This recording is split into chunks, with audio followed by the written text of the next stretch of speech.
La butaca del aficionado, nos encontramos en este momento con uno de los integrantes, sin duda alguna, más fuertes del trío Fantasía. Ustedes lo recordarán pues en esas batallas que se llevaron a cabo al lado de Super Ratón y Super Muñeco, y el día de hoy está con nosotros ni más ni menos que Super Pinocho. Maestro, vamos a dejar que se presente usted, por favor, platíquenos su trayectoria. ¿Cuántos años tiene usted como luchador? Hola, buenas tardes a la butaca del aficionado. Su amigo Super Pinocho, el rey de los payasos, está aquí para contestarles todo lo que gusten, todos los que quieran.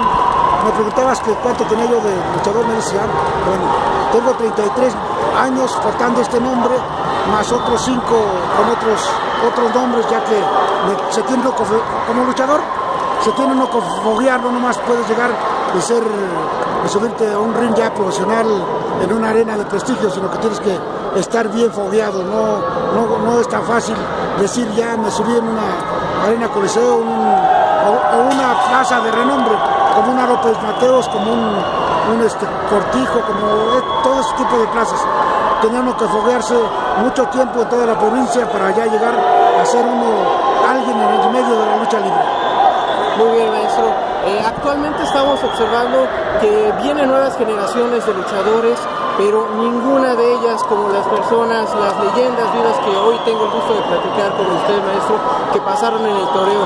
Muchos luchadores ya están pues realmente al costalazo, ya piensan que la lucha extrema es agarrarse a lamparazos, a sillazos, aventarse pues realmente con lo que puedan y pues tratar de imitar la lucha libre de Estados Unidos. Maestro, ¿usted qué opina de estas generaciones? Mira, todo tiene que evolucionar. Aquí lo malo es que muchos luchadores están hechos al vapor, muchos son alumnos de maestros que se dicen maestros sin serlo, y ya piensan que en algún momento dado que debutan en un pueblito o una feria, ya son luchadores completos, y no es el principio de muchas cosas. Lo único que les digo yo es que se preparen, que le den valor a su carrera, que le echen muchas ganas, que amen esto de verdad y que se superen cada día más. ¿Con qué te quiero decir esto?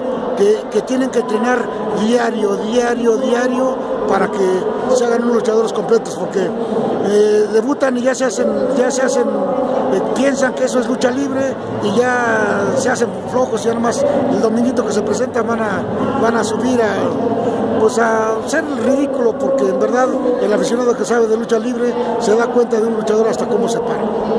Así es. Bueno, maestro, tenemos ahorita otra pregunta más, por supuesto, antes de llegar a la pregunta incómoda. La pregunta es la siguiente: ¿qué sigue para usted, maestro? ¿Tiene alguna pelea, algún reto en este momento? ¿Hay alguna pelea de campeonato o de máscara tal vez? No, de máscara no hay. Ahorita me acabo de convertir hace medio año en rudo, entonces tengo muchas rivalidades, como por ejemplo contra el Pantera, contra el propio Canek, contra el Super Muñeco, y tengo que demostrar que soy un rudo hecho y derecho y completo. Así es que cualquier cosa que vean por ahí, que vean que va a ser el rey de los payasos, va a demostrar que es el mejor rudo que ha dado México y que anda por ahí por toda la República. Muy bien, maestro.